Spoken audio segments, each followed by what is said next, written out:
mengasihi kami bisa menghidupkan sehingga kami bisa menjadi berkat untuk orang-orang di sekitar kami. Terima kasih Bapa, terpujilah namamu, ampunilah segala dosa kami sekali lagi. Dalam nama Yesus kami berdoa dan mengucap syukur. Amin. Kedengaran ya suaraku ya? Oke. Jadinya malam hari ini Jesus Encounter at the Wedding Feast ya. Jadinya ini perkawinan di Kana dan ini adalah di sini seperti yang kita semua ketahui, kalau ini adalah mujizat yang Yesus lakukan, mujizat pertama yang Yesus lakukan ya di perkawinan di Kana. Nah, dan ini ada di Yohanes. Mungkin kita mudah-mudahan kita semua di sini menyiapkan Alkitab atau Alkitab kita. Karena saya bisa jadi akan menunjuk saudara-saudari sekalian di sini untuk membantu saya membaca firman, atau MC untuk membantu saya membaca firman.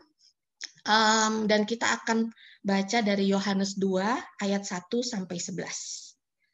Perkawinan di Kana. Oke. Nah, oke, mungkin Francia bisa tolong bacakan Yohanes 2 Yohanes 2 ayat 1 sampai 2. Yohanes 2 ayat 1 sampai 2. Perkawinan di Kana. Pada hari ketiga ada perkawinan di Kana yang di Galilea dan ibu Yesus ada di situ. Ayat 2. Yesus dan murid-muridnya diundang juga ke perkawinan itu. Oke. Jadinya di ayat ini menyatakan kalau ada perkawinan di Kana ya di hari ketiga. Lalu di ayat ini juga mengindikasikan kalau di kedua ayat ini mengindikasikan kalau misalnya Yesus bersama murid-muridnya itu baru bertemu dengan Maria ya, ibu Yesus di situ. Dulu aku mikirnya mereka datang bersamaan. Nggak taunya, oh iya ya aku baru lihat di sini, oh iya mereka ternyata pisah-pisah gitu loh. Dan memang kan ternyata kan dari cerita-cerita sebelumnya seperti yang kita ketahui itu kan Yesus sudah mengalami beberapa proses ya sesudah dia pisah dari ibunya. Nah, oke. Kemudian menurut perkawinan di Kana pada zaman ini, menurut Bible Commentary itu tuh bisa lama ya, jadinya nggak kayak perkawinan kita zaman sekarang, kecuali di daerah-daerah atau mungkin di negara-negara tertentu kayak India, aku dengar sih bisa lama juga. Cuman kalau misalnya di perkawinan di Kana ini bisa habis sampai 1 minggu kalau kita lihat di Bible Commentary. Dan itu merupakan suatu tradisi. Jadinya memang sudah seperti itu ya pada zamannya. Nah, oke, sekarang kita mungkin bisa Bro Hanafi bisa tolong baca ayat ketiga.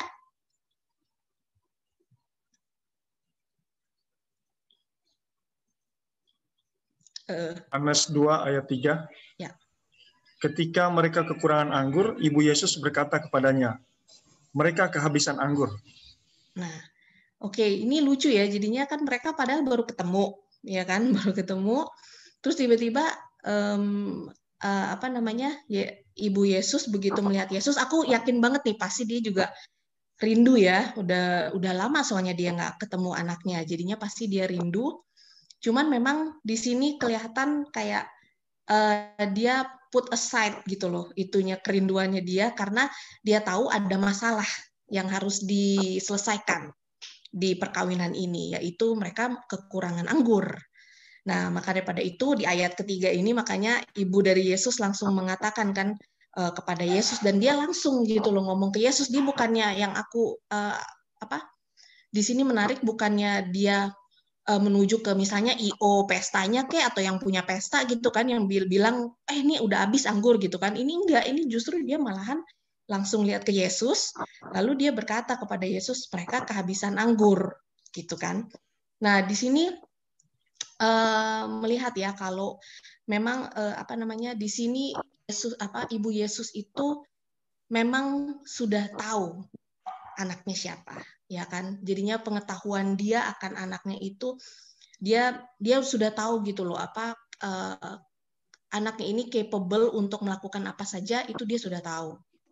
Dan kemudian aku yakin pasti dia juga ingat ya dari waktu malaikat-malaikat memberitahu dia, kemudian gembala-gembala juga.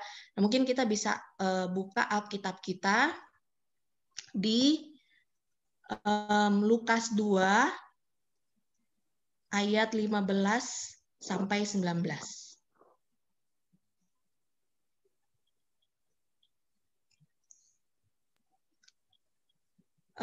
Boleh ada yang tolong bacakan, Francia atau Amel?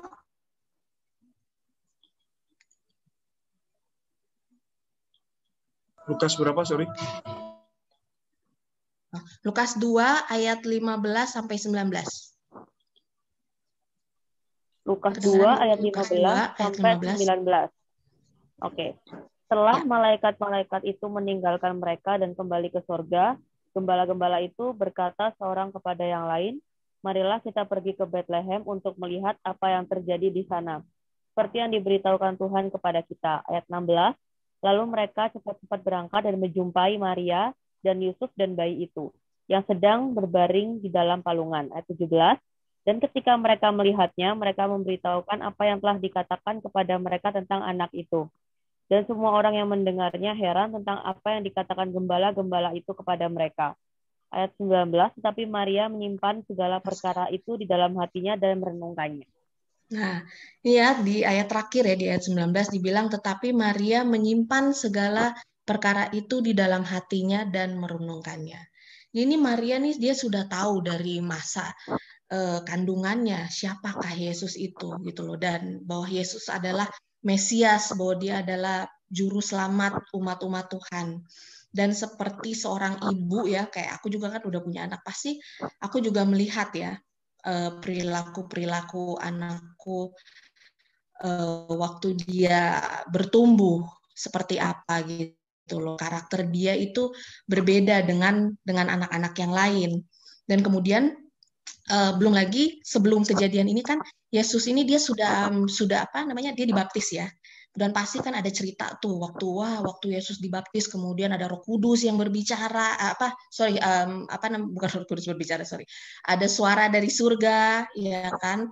Lalu kemudian dia juga dia puasa selama 40 hari di padang gurun gitu loh, di mana dia juga itu dia dituntun oleh Roh Kudus ya. Jadinya aku yakin dan percaya dia spend time gitu loh dengan Tuhan. Jadinya pasti juga sebagai seorang ibu waktu melihat perawakan Yesus juga pasti bisa melihat gitu loh perbedaan yang ada sama Yesus dari waktu sebelum dan sesudah. Kan, dan yang seperti aku rasakan juga sih, teman-teman pernah rasain nggak sih kalau misalnya dan ini biasanya dilihat orang lain ya, kita nggak sadar gitu loh. Jadinya kalau misalnya aku lagi dekat sama Tuhan gitu ya, maksudnya aku lagi rajin baca firman atau aku lagi rajin berdoa, itu pasti kalau ketemu orang auranya beda.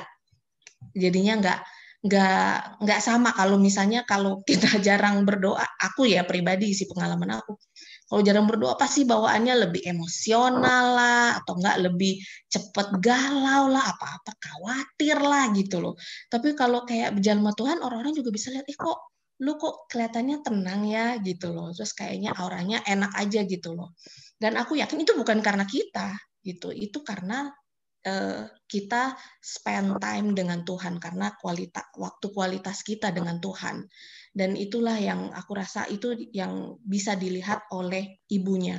Dan di sini juga ya kelihatan kalau misalnya ibunya ini dia tahu betul kalau Yesus itu mempunyai kuasa gitu loh. Jadinya kalau ya kayak gimana ya, kayak ibu-ibu kalau misalnya aku kebayang kalau anakku bisa, misalnya dia jago nyanyi ya, wah jago nyanyi, jago main piano, jago khotbah, jago apa, aduh udah pasti deh tuh kalau di gereja kan, wah anakku bisa nyanyi gitu kan, anakku bisa jadi worship leader, anakku bisa jadi, udah ini ya, udah apa, kayak ininya ibu-ibu ya, mama rempong.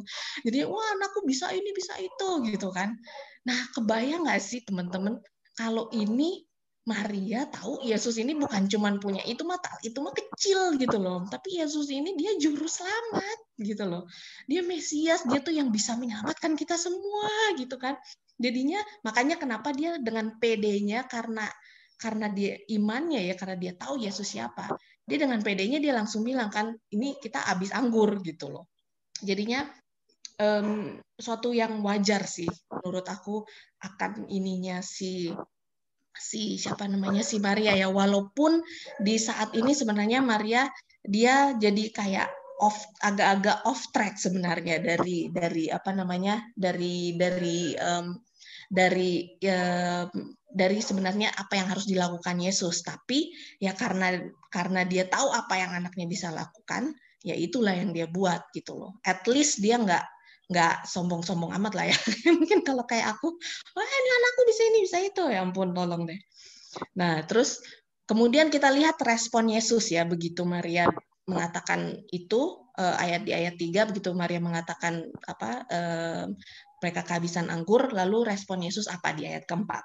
Oke, Sister Sani atau Bro Johan boleh tolong baca Yohanes 2 ayat 4 atau siapa aja sih? Yohanes 2 ayat 4. Yohanes 2 ayat 4. Ya. Kata Yesus kepadanya, "Mau apakah engkau daripadaku, Ibu? Saatku belum tiba." Oke. Nah, ini menarik nih. Ayat ini pendek tapi sebenarnya ada beberapa meaning di ayat ini. Pertama, mungkin aku mau kembali lagi ke ini ya, ke versi Inggrisnya ya, ke King James Version, karena kalau versi Indonesianya ini sih sopan, mau apakah engkau daripadaku Ibu, ya kan? Ya, sopan ya kalau kita memanggil ibu kita Ibu. Tapi kalau di versi Inggrisnya itu kan Yesus, karena ini suka dipermasalahkan oleh orang-orang luar ya. Karena Yesus memanggil ibunya woman gitu loh. Jadi kalau kayak di kita ya kayak memanggil ibu kita perempuan gitu kan, kayaknya nggak sopan banget ya gitu kan. Nah tapi di konteks ini Yesus memanggil ibunya itu woman, waktu kembali lagi di tradisi pada zaman itu adalah suatu custom yang biasa gitu loh. Itu memang mereka address ibu mereka dengan secara hormat untuk memanggil ibu mereka dengan perkataan woman, dan bukan di sini aja Yesus memanggil Maria dengan sebutan woman, tapi juga di Yohanes 19 ayat 26. Teman-teman nanti bisa buka sendiri ya. Yohanes 19 ayat 26 itu mungkin aku bisa ini bacakan saja. Di situ dia mengatakan woman, baca deh. When Jesus therefore saw his mother and the disciples standing by, whom he loved, he said unto his mother, Woman, behold thy son. Jadinya ini Yesus menggunakan perkataan woman ini waktu di perkawinan di Kana dan waktu dia mau mati di kayu salib. Dan juga kan nggak mungkin ya, Yesus itu kan adalah firman. Ya, firman yang hidup. Seperti di Yohanes 1 ayat 1 kan pada mulanya adalah firman, firman itu bersama dengan Allah, firman itu adalah Allah.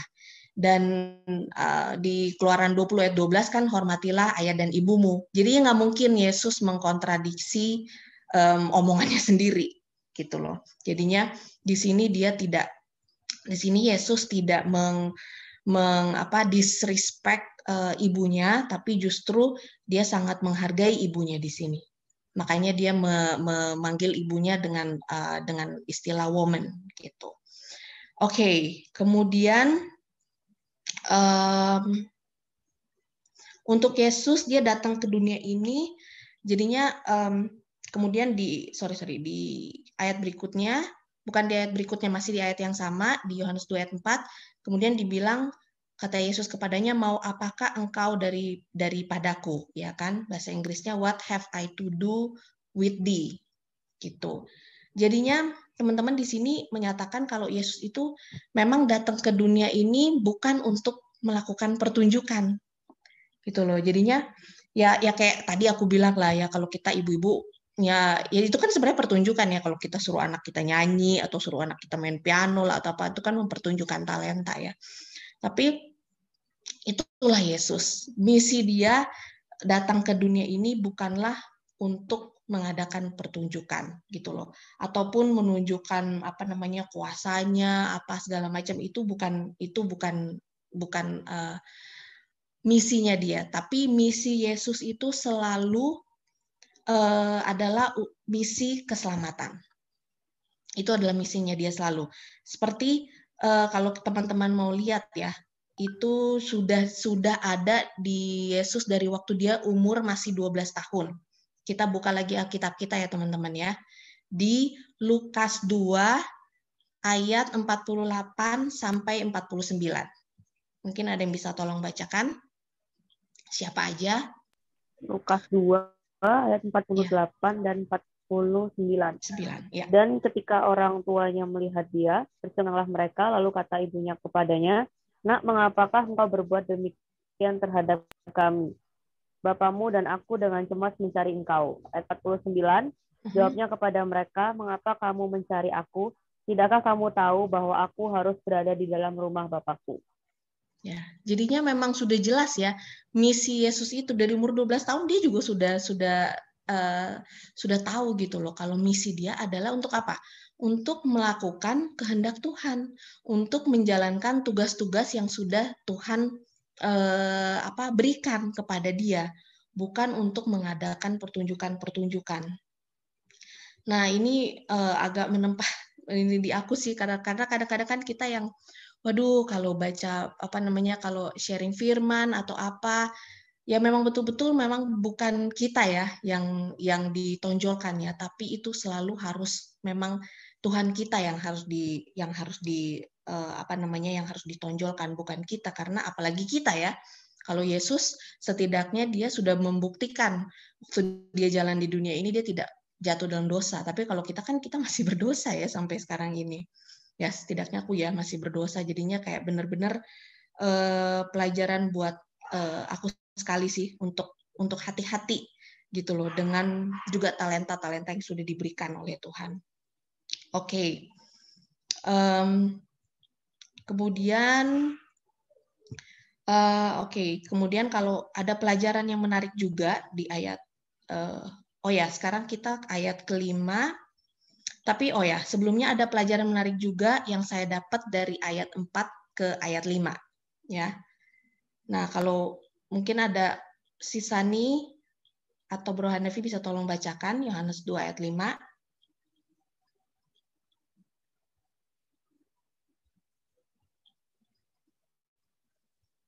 Oke, sebentar. Yohanes 2 ayat 5.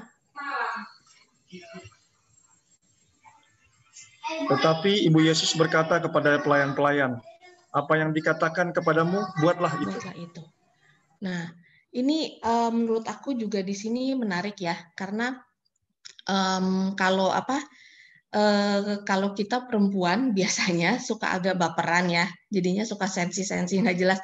Misalnya apalagi ibu-ibu gitu kan, kayak misalnya anak kita ngomong seperti itu ke kita kan kayak yang udah dibilang kita kurangan anggur, lalu kan kayaknya jawabnya kan Yesus cuma bilang, "Mau apakah engkau daripadaku ibu, saatku belum tiba," gitu kan. Nah bisa aja gitu si Maria pada saat itu dia merasa tersinggung atau merasa kok nih anak udah lama nggak ketemu gua, malahan cara ngomongnya kayak begini gitu ya. Bisa aja kan ya dia baperan istilahnya ya. Tapi di saat ini dia memutuskan untuk tidak membuang-buang waktu gitu loh untuk memikirkan perasaannya atau apa. Tapi justru seperti di ayat 5 ya, dia langsung berkata kepada pelayan-pelayan, apa yang dikatakannya kepadamu, buatlah itu. Gitu loh. Jadinya dia langsung ibu-ibu Dita. Iya, dia ibu-ibu baperan. Itu aku sih sering kayak gitu ya. Ibu-ibu, mama. Jadinya kayak di sini tuh benar-benar dia langsung mengalihkan fokusnya kembali lagi kepada isu yang ada di saat itu gitu loh. Oke, udah pokoknya apa yang akan dikatakan Yesus udah buatlah itu. Ini aku amazed banget sih kayak yang wow, cepet juga ya si Maria ini dia menanggapi situasinya dengan positif gitu loh, bukannya dengan ya aku rasa juga dia sudah banyak belajar juga justru dari anaknya, bukan pasti kan anaknya banyak kasih pelajaran buat ibunya ya, ini pelajaran buat ibu-ibu juga ya, kalau kita juga harus banyak belajar dari anak, bukan cuma anak belajar dari kita ya, bapak-bapak juga loh. Oke. Nah, kemudian oleh karena iman daripada Ibu Yesus, maka pelayan-pelayan itu akhirnya mendengarkan.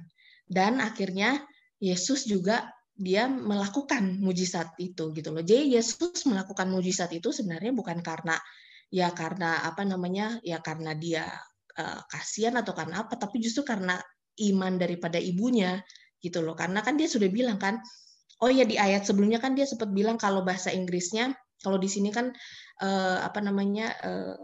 yang tadi dia bilang di Lukas 2 ayat 49 ya.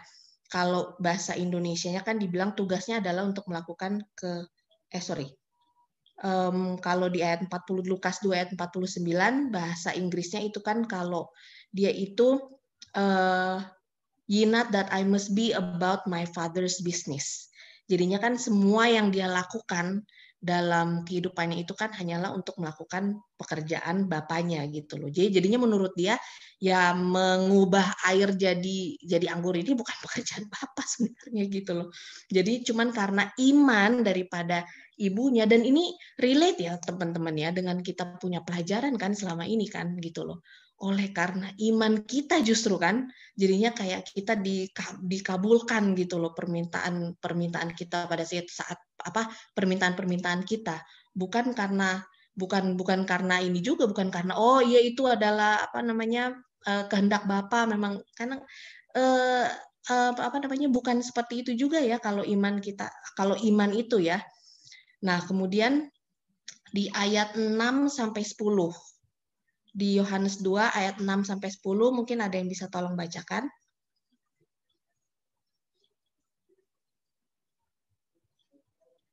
Yohanes 2 ayat 6 sampai 10. Yohanes 2 ayat 6 sampai 10. Di situ ada 6 tempayan yang disediakan untuk pembasuhan menurut adat orang Yahudi, masing-masing isinya 2-3 buyung. Yesus berkata kepada pelayan-pelayan itu, isilah tempayan-tempayan itu penuh dengan air, dan mereka pun mengisinya sampai penuh. Lalu kata Yesus kepada mereka, sekarang cedoklah dan bawalah kepada pemimpin pesta. Lalu mereka pun membawanya.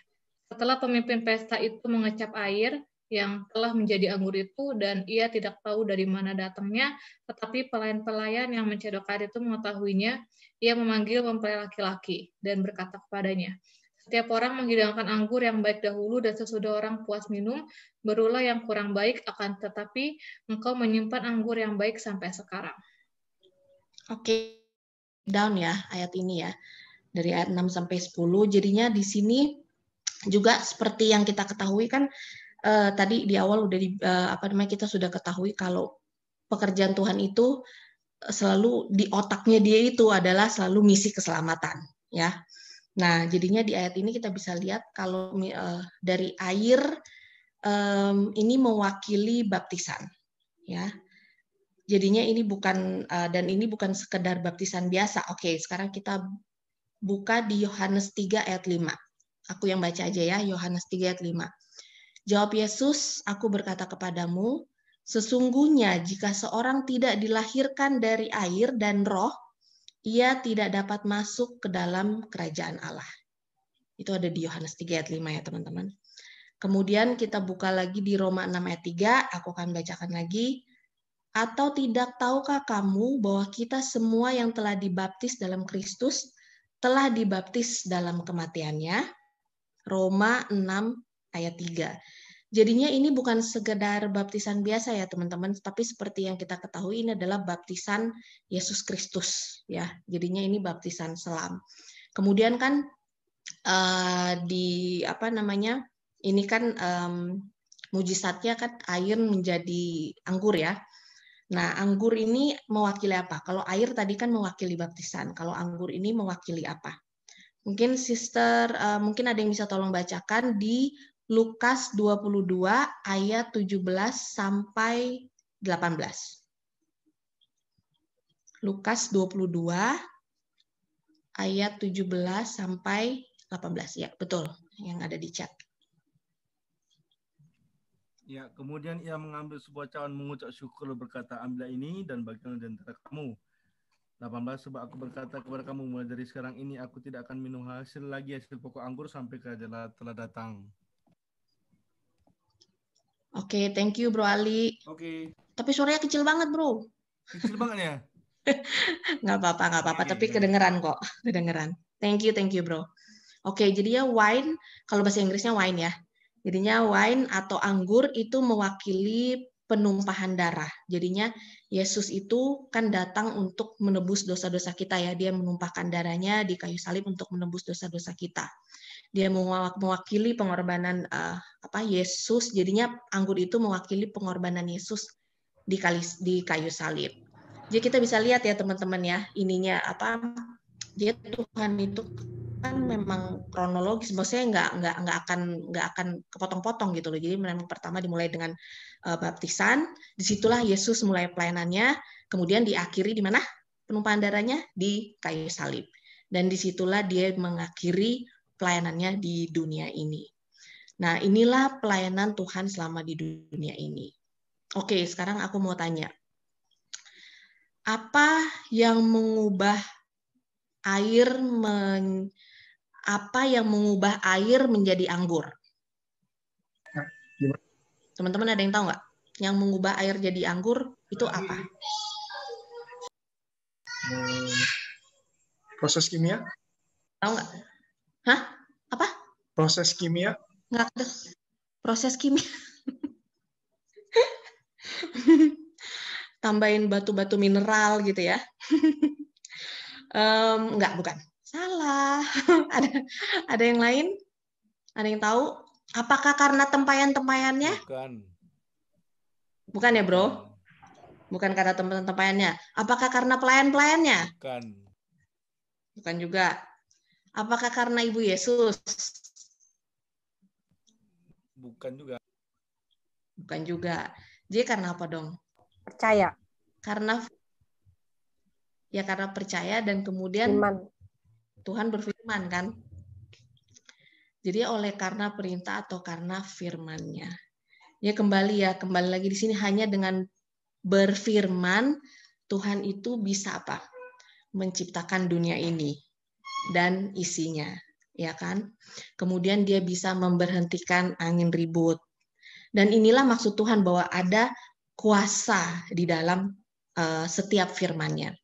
Selama dia juga berjalan di dunia ini, waktu dia itu kan semua dengan firman-Nya, dia berkhotbah, ya kan, kemudian dia menyembuhkan orang sakit, kemudian dia juga mengusir setan, ya kan, dari banyak orang yang kerasukan. Kemudian juga dia menghentikan angin ribut, udah ya tadi aku udah ucapin. Pokoknya banyak deh. Jadinya memang yang mau Tuhan ingatkan lagi, aku yakin ya, untuk kita semua di sini, bahwa ada kuasa dalam firman Tuhan. Tuhan berfirman, itu pasti akan terjadi. Kalau kita berfirman, belum tentu terjadi. Mungkin kalau kita berfirman bisa aja jadi mimpi gitu ya. Tapi kalau misalnya, atau hayalan, tapi kalau Tuhan berfirman itu udah pasti terjadi, teman-teman. Jadinya kita sebenarnya kalau kita sedang khawatir, atau kita ini aku ya, kalau aku lagi khawatir atau aku lagi mulai galau ya, apalagi di masa-masa seperti ini, kebanyakan di rumah terkurung atau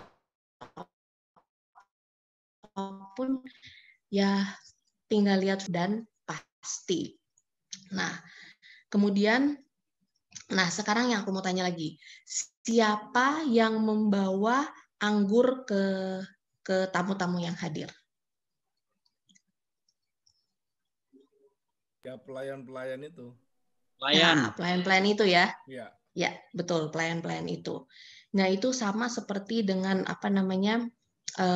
dengan firman Tuhan juga. Jadinya kan waktu itu kan Tuhan dia berfirman sehingga akhirnya kan semua bisa menikmati ya anggur yang sudah disiapkan gitu loh. Nah, sama juga seperti dengan kita kan, kita ini Tuhan sudah memberikan firman nih, sudah memberikan kabar baik itu kepada kita. Nah, jadinya sebenarnya bukan tugasnya Tuhan lagi untuk menyampaikan. Kalau Tuhan nyampaikan ke kita, gimana caranya? Coba, kita masih manusia berdosa juga gitu kan. Kalau mau dibilang malaikat juga ada bilang, malaikat itu mereka mau sekali sebenarnya melakukan pekerjaan Tuhan, dan pasti akan cepat banget. Tapi bukan itu maunya Tuhan. Maunya Tuhan adalah kita nih sebagai pelayan-pelayan Tuhan, kitalah yang membawa anggur-anggur ini kepada siapa? Kepada siapa teman-teman? Ya kepada keluarga kita, kepada teman-teman kita, kepada sesama kita di sini, tetangga kita, siapa kek, pokoknya ada ketemu orang yang hidup, ya dia manusia ya. Inilah, dan firman itu juga kan itu bisa bukan cuman kayak Yesus akan datang lagi, kan enggak, tapi kan firman kasih gitu loh, yang firman hidup yang bisa kita bagikan kepada siapapun yang ada di sekitar kita, karena janji-janji Tuhan itu kan juga banyak sekali ya teman-teman ya, dan benar-benar yang betul bisa menguatkan dan menguatkan iman kita gitu. Nah, sekarang aku mau tanya, kan banyak juga nih ya yang mungkin suka mempermasalahkan antara wine, oh ya nih kalau bahasa Indonesia sih anggur ya, cuman kalau misalnya bahasa Inggrisnya kan wine. Nah, wine itu identiknya kan dengan alkohol, oke? Nah, apakah menurut teman-teman wine yang dimaksudkan di pernikahan ini adalah wine alkohol atau wine grape juice jus anggur? Gitu. Nah, mungkin kita lihat dari Alkitab aja ya, maksud Tuhan mengenai wine, karena memang di Alkitab ini kalau bicara soal wine atau anggur itu memang ada dua arti. Jadinya ada yang satu memang artinya wine alkohol, kan memang ada juga di ayat-ayat Alkitab mengatakan alkohol itu kan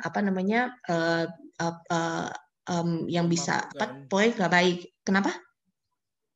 Bisa memabukkan. Memabukkan ya, kok lupa sih katanya, itu memabukkan.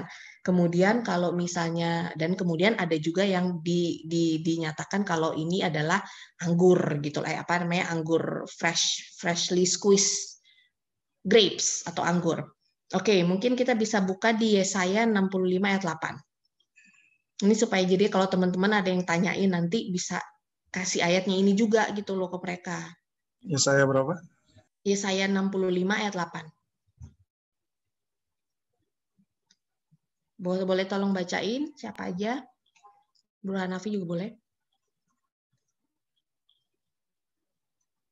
Itu ada tuh. Beginilah firman Tuhan, seperti kata orang, jika pada tandan buah anggur masih terdapatnya, janganlah musnahkan itu, sebab di dalamnya masih ada berkat. Demikianlah berkat. Aku akan bertindak oleh karena hamba-hambaku, yakni aku tidak akan memusnahkan sekaliannya. Nah, jadi kan dibilang sini seperti kata orang, jika pada tandan buah anggur masih terdapat airnya, ya jadinya tandan buah anggur ya teman-teman, jadinya memang buah anggur gitu loh, jadinya buah anggur segar. Nah kemudian ada juga kalau teman-teman mau lihat anggur yang alkohol itu ada di Amsal 20 ayat 1. Ini aku bacain aja ya. Amsal 20 ayat 1, kalau teman-teman mau catat juga boleh. Anggur, nah ini anggur alkohol ya. Anggur adalah pencemooh, minuman keras adalah peribut, tidaklah bijak orang yang terhuyung-huyung karenanya. Nah, itu ada di Amsal 20 ayat 1, dan banyak lagi sih sebenarnya di Amsal dijelaskan mengenai anggur yang alkohol. Nah, kemudian jadinya nggak mungkin ya teman-teman kayak tadi Yesus mengkontradiksi dirinya sendiri gitu loh. Mana mungkin dia membuat wine alkohol dan ini adalah mujizat dia yang pertama. Terus udah mujizat yang pertama dia buat banyak banget gitu kan, itu kan ada 6 tempayan ya, 6 tempayan 2-3 buyung. Ini aku udah hitung-hitung, pokoknya sekitar, nanti kalau teman-teman mau tahu detailnya boleh kontak saya, tapi pokoknya itu tuh 6 tempayan 2-3 buyung, jadinya 1 buyung itu kalau menurut Bible Concordance itu 40 liter. Nah, kebayang nggak ini kalau misalnya minimum 6 tempayan kali 2 buyung kali 40 liter itu 480 liter. Itu minimum. Kalau maksimumnya berarti kali 3, ya kan? Itu 600 liter. Nah, kita ambil 720. Nah, kita ambil tengah-tengahnya aja kan, antara 2 sampai 3 kan kalau Alkitab bilang kan. Berarti tengah-tengahnya itu 600 liter. Nah, kebayang nggak sih 600 liter wine loh. Itu tuh dulu teman-teman waktu saya masih minum wine, itu saya pernah cuman minum, saya nggak kebayang satu orang minum 1 liter aja, ini ada 600 liter average ya. Saya minum cuman kayak kalau 2 gelas wine, dan kalau 2 gelas wine itu nggak full ya, karena akan bisa memabukkan banget. Jadi cuman segini, harusnya kan segini, ini cuman segini 2 kali 2. Itu pernah saya bisa sampai muntah-muntah, aduh pokoknya rasanya kayak mau mati. Nah, kebayang nggak sih kalau 600 liter diminum sama orang-orang yang ada di perkawinan ini gitu loh. Dan aku yakin dan percaya juga Tuhan nggak akan mungkin memberikan apalagi di mujizatnya yang pertama lalu kemudian dia mengirim mereka semua ke kuburan gitu loh. Iya kan? Dan buktinya kan emang enggak kan? Buktinya mereka semua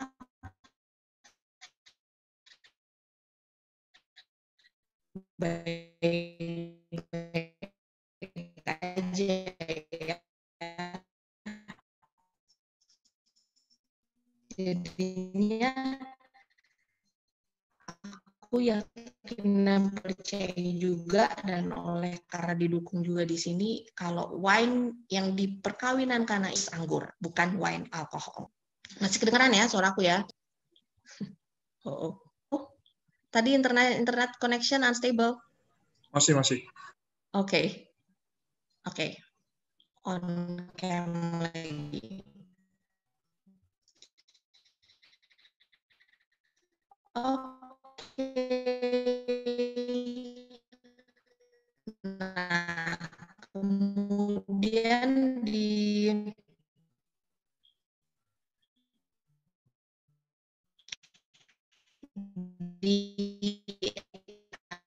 ayat berikutnya.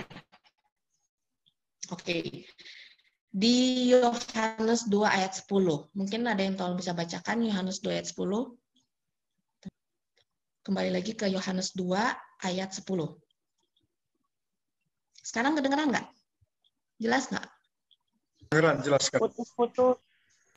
Oke. Aku matiin cam dulu ya. Yohanes 2 ayat 10.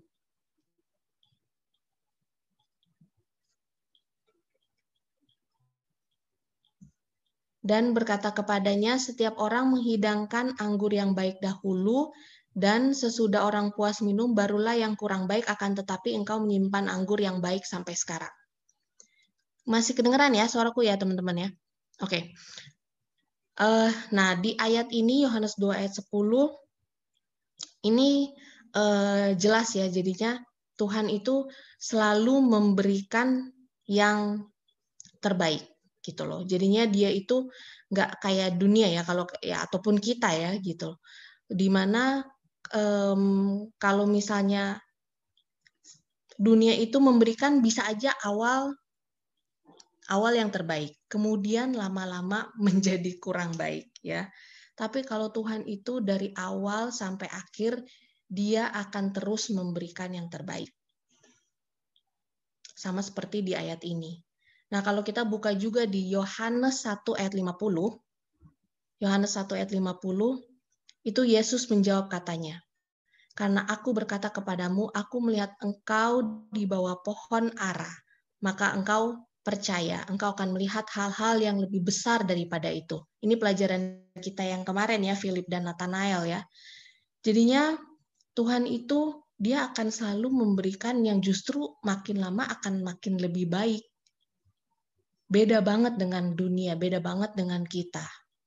Kalau misalnya Tuhan itu dari awal sampai akhir, dia, coba teman-teman pikirin deh, pertama apa yang dilakukan? Dia meninggalkan tahtanya di surga. Ya. Lalu dia datang ke dunia yang gelap ini untuk menyelamatkan siapa? Untuk menyelamatkan kita orang-orang berdosa. Ya kan?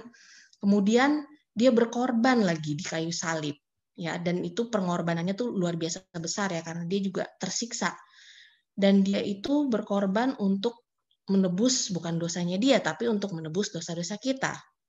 Lalu ketiga, dia bangkit lagi, lalu dia pulang ke surga untuk apa?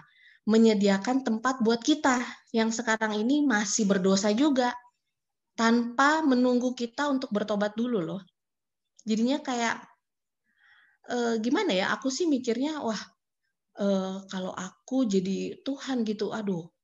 Nah inilah makanya kalau manusia mungkin tidak akan memberikan yang terbaik ya, jadinya mungkin awalnya terbaik, kemudian lama-lama jadi nggak baik.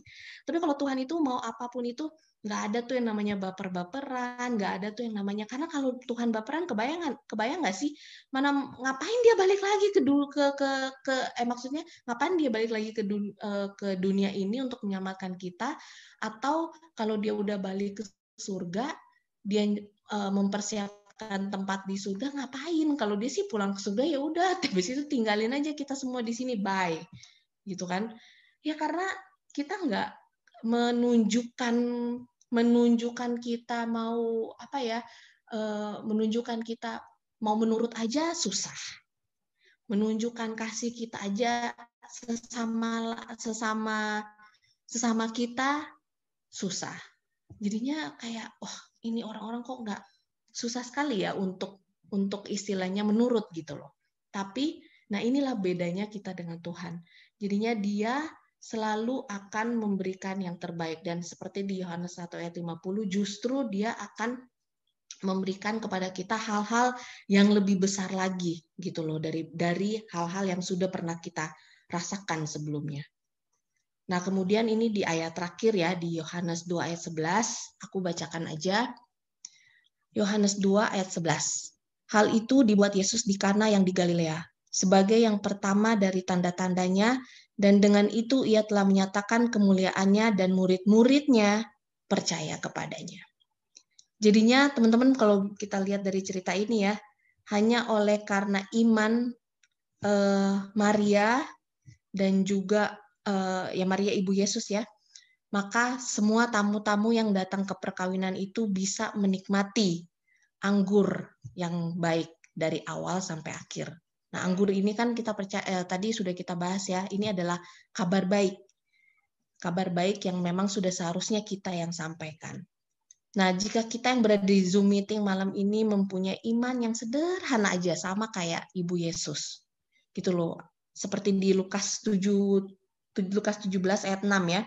Jika mempunyai iman sebesar biji sesawi aja, itu pasti kita udah bisa menjadi berkat untuk teman-teman kita. Pasti kita juga udah bisa menyatakan kemuliaan Allah untuk teman-teman kita ataupun keluarga kita, terutama mereka yang belum mengenal Yesus ya.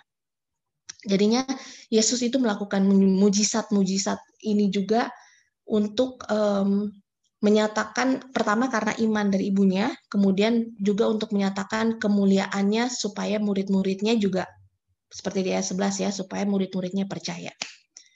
Terlihat unsur iman yang ditujukan oleh Ibu Yesus dan juga pelayan-pelayan yang mau percaya juga akan perintah Yesus. Nah, apa sekarang aplikasinya untuk kita nih sekarang di sini? Aku yakin kita semua pasti punya pendapat masing-masing ya. Mungkin bisa memetik hal yang berbeda-beda dari pelajaran malam ini. Tapi kalau aku pribadi nih ya, teman-teman, aku mau coba nyalain cam deh. Oke. Jadi kalau pribadi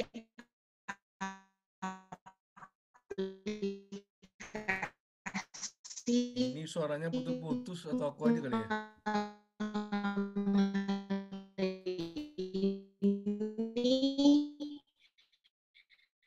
Pertama adalah aku belajar untuk tidak mementingkan Sekarang kedengeran nggak?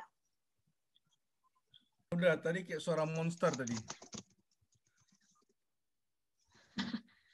Oke, ya udah off cam aja deh kalau gitu. Tadi udah aman pas off cam. Oke, sorry ya teman-teman, off cam ya. Oke, jadinya kalau aplikasinya untuk aku yang aku pelajari dari firman ini ya. Pertama, tidak mementingkan diri sendiri. Karena kalau aku belajar, kalau Yesus itu mementingkan diri sendiri, kalau dia selfish, dia pasti akan balik ke surga dan dia stay aja di surga. Dan dia membiarkan kita semua mati di dunia ini. Ya soalnya kan kita istilahnya nggak ada yang masih aja berdosa terus gitu ya sampai sekarang. Tapi kenyataannya dia tidak seperti itu. Justru Yesus sedang pulang ke surga mempersiapkan tempat buat kita semua, dan dia janji juga dia akan balik untuk menjemput kita. Nah, itu pertama. Kemudian kedua, kerendahan hati, di mana Tuhan memang telah memberikan kita semua di sini. Aku yakin kita semua di sini punya talenta-talenta yang luar biasa ya. Tapi ingat, itu bukan untuk dijadikan pertunjukan, tapi digunakan untuk kembali lagi misi keselamatan. Sama seperti Yesus. Itu yang kedua. Kemudian kalau ketiga, yang aku dapat juga adalah Tuhan selalu memberikan yang terbaik dari awal sampai akhir. Dan seharusnya demikian juga dengan kita. Jadinya harusnya kita nggak pakai perasaan kita ya, ataupun kegalauan kita, itu tidak ada hubungannya dengan misi keselamatan. Kembali lagi, kalau sampai Tuhan kita itu baperan atau galau-galau, pasti cukup perjalanannya dari kayu salib sampai di surga, dan ya sudah, bye buat kita semua. Tapi karena Tuhan kita itu, dia adalah Tuhan yang Maha Pengasih, Maha Penyayang, Maha Pengampun, makanya dia mau balik lagi ke surga menyiapkan tempat buat kita, dan kemudian untuk janjinya adalah untuk kembali lagi menjemput kita semua di sini. Jadinya merupakan doa dan pengharapan saya di malam hari ini supaya kita semua bisa mengaplikasikan firman Tuhan yang sudah kita masing-masing dapat di malam hari ini dalam kehidupan kita, supaya kita bisa selalu menjadi berkat untuk orang-orang di sekitar kita. Amin. Terima kasih. Amin.